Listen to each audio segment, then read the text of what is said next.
મેથીના ગોટા દર વખતે બનાવીએ ત્યારે ખબર નહીં શું થાય છે કે ઘણીવાર ગોટા એકદમ લાલ થઈ જાય છે, ઘણીવાર દેખાય છે બરાબર, પણ ખાઈએ ત્યારે ગળા નીચે નથી ઉતરતા, અને કાઠિયાવાડમાં ખાઈએ તેવા ગોટા તો બીજે ક્યાંય બનતા જ નથી. તો હવે બિલકુલ મૂંઝાશો નહીં, ઘરે એકદમ બહાર જેવા પરફેક્ટ ગોટા બનશે. વિડીયો તો તમને ગમશે જ, તો લાઈક આપી રૂપલ્સ ટેસ્ટી ટિપ્સને સબસ્ક્રાઇબ જરૂર કરજો. Happy cooking, enjoy eating. સૌથી પહેલા આપણે 350 ગ્રામ જેટલી લીલી મેથી લીધી છે. આ મેથી જેટલી ફ્રેશ હશે તેટલા ભજીયા સરસ બનશે. આપણે આ પાછળનો ભાગ જે દાંડીનો ભાગ હોય છે તે વાપરતા નથી, તે કાઢી નાખીએ છીએ. હવે આપણે મેથીનું વેઇટ કરીએ. હવે મેં 350 મેથી લીધી હતી, તેમાંથી દાંડીનો ભાગ કાઢ્યા પછી મારી 150 ગ્રામ જેટલી મેથી છે. અત્યારે આ પરફેક્ટ છે. મેથીમાં બહુ વધારે પ્રમાણમાં માટી હોય છે, તો 3 થી 4 વખત પાણીથી તેને ધોઈ લઈએ. અત્યારે મેં 500 ગ્રામ જેટલું બેસન લીધું છે. હું બધું તમને અત્યારે પરફેક્ટ માપ બતાવું છું, જેથી તમારા ઘરે ગોટા હંમેશા બહાર જેવા ટેસ્ટી ને પરફેક્ટ બને. આમાં જો આપણે ઘરે દાળથી ચણાનો લોટ બનાવ્યો હોય ને તો તે થોડો કરકરો હોય તો મેથીના ગોટાનું ટેક્સચર સારું નહીં આવે, તો આપણે બહારનું રેડીમેડ બેસન જ વાપરીશું. બીજી ઇમ્પોર્ટન્ટ વાત કહું કે મેથીના ગોટા બનાવતી વખતે લોટ અને મેથીનું પ્રમાણ બહુ ઇમ્પોર્ટન્ટ છે. તો આપણે જેટલું બેસન લઈએ તેના 30 થી 40% અંદર આપણે મેથી લેવાની, તો પરફેક્ટ ગોટા બનશે. અત્યારે મારું બેસન 500 ગ્રામ છે, તો મેં 150 ગ્રામ એટલે કે 30% જેટલી મેથી લીધી છે. જો તમને વધારે નાખવી હોય તો તમે 200 ગ્રામ જેટલી મેથી નાખી શકો છો. ગોટામાં આપણે કોથમીર પણ નાખવાની છે, તો અત્યારે મેં 30 ગ્રામ જેટલી કોથમીર લીધી છે. ફ્રેન્ડ્સ, મેં આવી રીતે ખુલ્લી કરીને સરસ મેથી જોઈ અને પછી ધોઈ, તો અંદરથી આવી રીતે ઘણી બધી વનસ્પતિ અને પાન બીજા નીકળ્યા છે જે મેથીના નથી. આ બધા આપણે કાઢી નાખવાના. આપણે ડાયરેક્ટ સમારીએ ને તો આ બધું સમારાઈ જાય અને આપણા શરીરને નુકસાન પણ કરે, તો આપણે ચેક કરવાનું. બહાર જ્યારે આપણે ખાઈએ છીએ ત્યારે આ બધી વસ્તુની ચોખ્ખાઈનું ધ્યાન રાખવામાં નથી આવતું, તો આપણે ઘરે બનાવવાનું પ્રિફર કરીશું. બીજું, આપણે જ્યારે જનરલી ઘરે મેથી ચૂંટીને ગોટા બનાવીએ ને તો પાનનો જ ભાગ લઈએ છીએ, તેમાં ફ્લેવર ઓછી હોય. હંમેશા બહાર છે ને દાંડીનો ભાગ પણ વાપરે છે, તેમાં બહુ સારી ફ્લેવર હોય છે. તો અત્યારે આપણે થોડો દાંડીનો ભાગ પણ લીધો છે. હવે આપણે ઝીણું ઝીણું સમારી લઈએ. સમારેલી મેથીને એક વાસણમાં લેતા જઈએ. કોથમીરને પણ સમારી લઈએ. જેના વગર મેથીના ગોટા અધૂરા છે તેવા આખા ધાણા એડ કરીએ. અત્યારે 1 ચમચી લીધા છે અને અડધી ચમચી જેટલા મરી એડ કરીએ છીએ. આવી રીતે અધકચરા વાટશું ને તો ખાવામાં આવશે ત્યારે બહુ સારો સ્વાદ આપશે. મસાલાને કાઢી લઈએ. હવે બેટરમાં ગાંઠા ના રહે તેની માટે આપણે બેસનને ચાળી લઈએ. ગોટામાં લાલ મરચું નથી વપરાતું, તો આપણે લીલા મરચાની જ તીખાશ આપવાની છે. તો અત્યારે હું 3 મરચાં લઉં છું, તમે તમારા ટેસ્ટે પ્લસ કરી શકો છો. બનાવેલો ધાણા અને મરીનો મસાલો એડ કરીએ.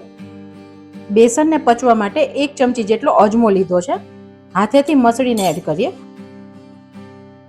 500 ગ્રામ લોટમાં જ્યારે આપણે વજન માટે મીઠું જોઈએ તો અત્યારે 17 ગ્રામ જેટલું મીઠું લીધું છે. જો વેટ સ્કેલ ન હોય આપણી પાસે તો મેં અત્યારે રૂટીનની હોય તે 1.25 ચમચી મીઠું એડ કર્યું છે. પછી ટેસ્ટ કરી ઓછું લાગે તો આપણે સ્વાદ પ્રમાણે એડ કરી શકીએ છીએ. ગોટાને બહુ સારો સ્વાદ દેવા 1/4 મોટી ચમચી જેટલી હિંગ એડ કરીએ છીએ. આનો સ્વાદ બહુ સારો લાગશે. હવે મેથીના ગોટાને પરફેક્ટ સોફ્ટ અને જાળીદાર બનાવવા માટે જોઈશે બેકિંગ સોડા. આપણે જ્યારે 500 ગ્રામ લોટ લઈએ ત્યારે 4 ગ્રામ જેટલો બેકિંગ સોડા નાખવાનો છે. અત્યારે નાની એક આખી ચમચી જેટલો સોડા છે. અત્યારે મેં 300 ગ્રામ જેટલું પાણી લીધું છે. છેલ્લે આપણે જોઈએ કે આપણે કેટલું પાણી વાપર્યું. સોડા એડ કરી દઈએ. આવી રીતે ફરતો એડ કરવાનો. હવે સોડાને એક્ટિવેટ કરવા અડધા લીંબુનો રસ એડ કરીએ. લીંબુના રસથી સોડા એક્ટિવેટ થશે અને જે મેથીની કડવાશ છે તે ઓછી થશે. હવે બધું સરસ મિક્સ કરીએ.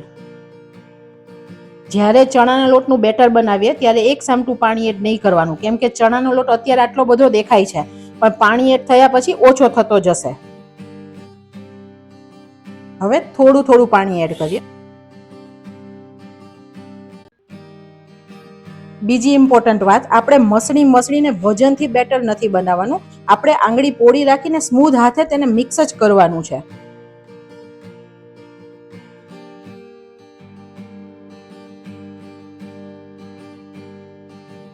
આ સ્ટેજથી જ ખબર પડશે કે ભજીયા ડઠ્ઠર, લાલ કે એકદમ પરફેક્ટ બનશે.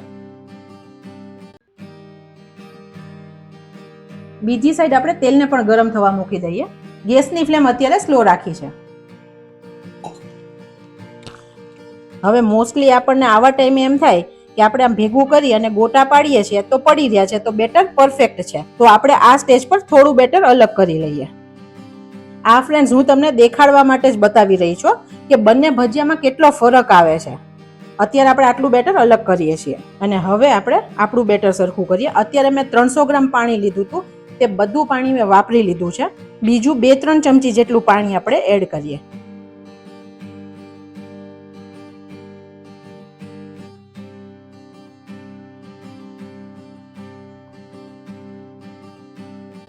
હવે ફ્રેન્ડ્સ તમે જુઓ, હવે એકચ્યુઅલી સાચી કન્સિસ્ટન્સી આવી છે.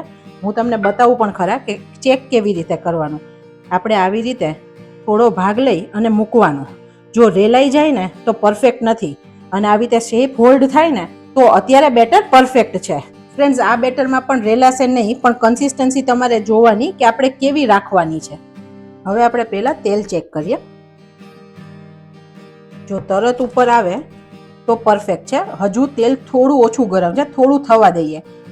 હવે આ ગરમ તેલમાંથી આપણે 3 થી 4 ચમચી જેટલું તેલ ખીરામાં એડ કરીએ, જેથી અંદરથી ખાવામાં એકદમ સરસ સોફ્ટ લાગે. તેલ સરખું મિક્સ થઈ ગયું છે. હવે આપણે બનાવીએ. હવે આપણે નાના નાના ગોટા પાડીએ. આવી રીતે 4 આંગળીમાં લઈ અને અંગૂઠાથી નીચે કરવાનું. ભલે અત્યારે અનઇવન લાગે, તે શેપ ગોળ લઈ જ લેશે ફ્રેન્ડ્સ.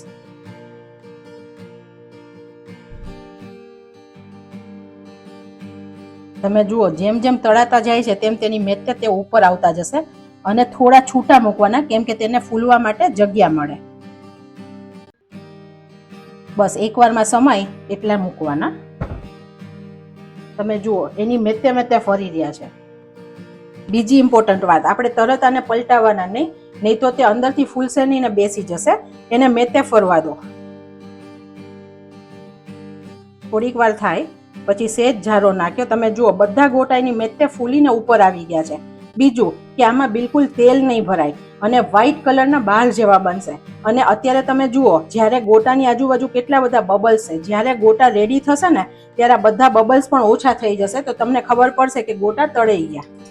આનો આપણે કલર ચેન્જ નહીં થાય, કેમ કે આમાં આપણે અમુક વસ્તુ એડ નથી કરી, એટલે વ્હાઈટ જેવા બાર મળે છે ને તેવા ગોટા બનશે.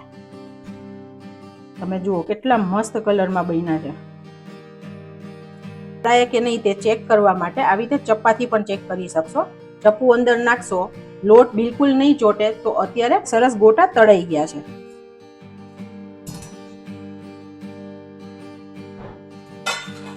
બિલકુલ તેલ ભરાયા વગર એકદમ બાર જેવા કલરના ગોટા બની ગયા છે ફ્રેન્ડ્સ. હવે જે પહેલા બેટર કાઢ્યું હતું તેના બનાવીએ. એ ફૂલશે ખરા, પણ અંદરથી તમને ખાવામાં બહુ કોરા અને બહુ કડક લાગશે. ડઠ્ઠર જેવા, ડચુરો બાજે ને તેવા લાગશે. આ ગોટામાં વજન હોય છે, તો તે એની મેથે મેથે ફરશે પણ નહીં. આપણે તેને આવી રીતે ઉપર નીચે કરવા પડશે. ભજીયાને આપણે કાઢી લઈએ. હવે આમાંથી 1 ચમચા જેટલું આપણે બેટર બીજું અલગ કરીએ. હવે ઘણા બધાના ઘરે જે રીતે મસાલા કરીને મેથીના ગોટા બને છે ને તેવા બનાવીએ. 1 પિંચ હળદર એડ કરીએ. ઓછું નાખું છું કેમ કે બેટર ઓછું છે. 1 પિંચ જેટલું લાલ મરચું એડ કરીએ. 1 પિંચ ધાણા જીરું એડ કરીએ. ઘણા બધાના ઘરે મેથીના ગોટામાં ખાંડ પણ જાય છે, તો 1/4 ચમચી જેટલી ખાંડ એડ કરીએ. સોડા અને મીઠું આપણે એડ કરેલું છે, આપણે મિક્સ કરીએ. હવે બેટર બનાવ્યું તેમાંથી બનાવીએ.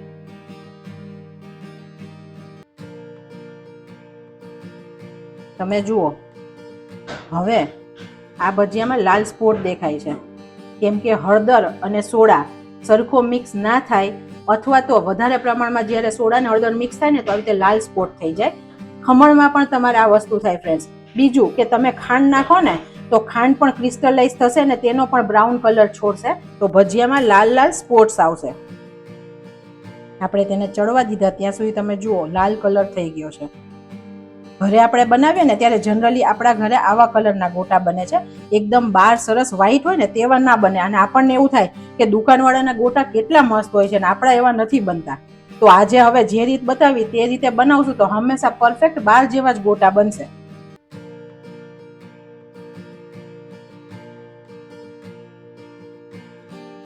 ફ્રેન્ડ્સ, આપણે ત્રણેય ગોટાને જોઈ જ શકીએ છીએ. એક છે તે એકદમ લાલ દેખાય જ છે, તો તેમાં કંઈ કહેવાની જરૂર નથી. બીજા જે આપણે કઠણ લોટથી બનાવ્યા તે બન્યા છે સારા, પણ તમે અડો ને તો એકદમ ભારે ભારે લાગે છે. હાથમાં પકડો ત્યારે, ખોલો ત્યારે તે અંદરથી બિલકુલ અંદર ગોળી જેવા બન્યા છે, બિલકુલ અંદર જાળીદાર કે પોચા નથી બન્યા અને બિલકુલ દબાઈ જાય છે. અને ત્રીજા આપણે જે બનાવ્યા ગોટા, તે તમે જુઓ અંદરથી એકદમ પોચા અને જાળીદાર છે અને તમે બાઉન્સ આવશે. તમે ભજીયું દબાવો ને તો ભજીયું પાછું આવે છે.